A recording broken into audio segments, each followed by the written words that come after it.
Hello learners of all ages, my name is Mr. Montgomery. I teach 4th and 5th grade math, and today we're going to be learning about metric units of capacity. Now, metric units of capacity are measured in two different types of capacities. We have liter. Now a liter is about half of that 2-liter bottle that you can find in the soda aisle. It's about half that. But then we have milliliters. Now milliliters are really hard to quantify. They have like one of those little droppers, dropper picture in your book. And it says from your book that there are about 20 drops of water in 1 milliliter. So 20 little drops of water in a milliliter. So they're really, really small. So when your book asks you to compare what would be better to measure in milliliters or liters, liters would be a lot more for larger quantities of liquid, milliliters for much smaller units of liquid. So if we take a look at some of the examples in the book, we have a cup of tea, a bowl of soup, and a bucket of water. Which one would be using milliliters? Now again, milliliters are about that 20 drops of water from that dropper. Yeah, a cup of tea probably is a little bit better to use milliliters with. What about a bowl of soup? Well, a normal bowl of soup, I don't know if you can fill it up multiple times with liters. I think you can. But I think milliliters might be a little bit better to measure bowls of soup. Now for a bucket of water, definitely using liters to measure a bucket of water. Let's take another example from the book. This is going to be kind of similar to how your homework is structured. They're saying, which measure is the best estimate for capacity of a teaspoon of vanilla? Now teaspoon, for those of you who don't cook very often, is a very, very small amount. So we know that we're probably going to be using milliliters. So 5 liters, probably not going to work on this one.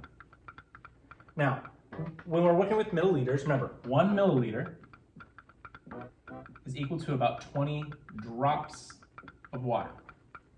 So do you think 20 times 500 would be, that'd be a lot of drops. So let's keep going down. So 50 times 20. Well, I have 2 zeros in my problem with 20 and 50.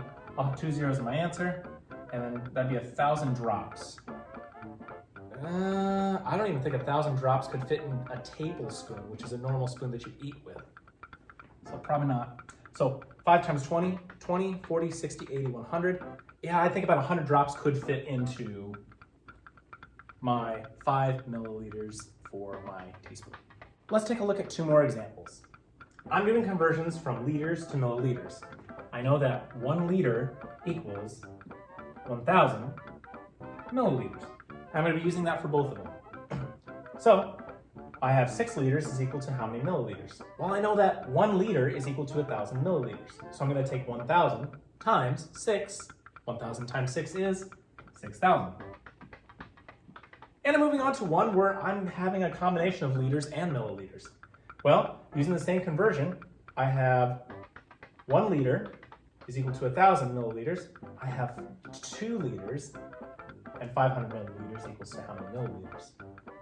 So I'm going to take 1,000 times 2, which is 2,000. That's 2,000 milliliters, plus 500 more milliliters. That would be 2,500 milliliters. For those of you who are not doing it in your head as quickly, I'll write it out. So 2 times 1,000 is 2,000. But I still have that extra 500 milliliters, so I have to add that 500 milliliters together to get 2,500 milliliters. All right, my 4th grade friends, if you take a look at page 229, you will see that we're going to be doing practice problems number 8, 10, and 12. For 8, 10, and 12, the directions say compare the measures. Use less than, equal to, and greater than to complete the number sentence. So you're going to be telling me, what is greater, 3 liters or 3,000 milliliters? What is greater, 7,000 milliliters or 8 liters? And what's greater, 7 liters and 7,000 milliliters? If you have any questions on metric units of capacity, please let me know when you come to class tomorrow.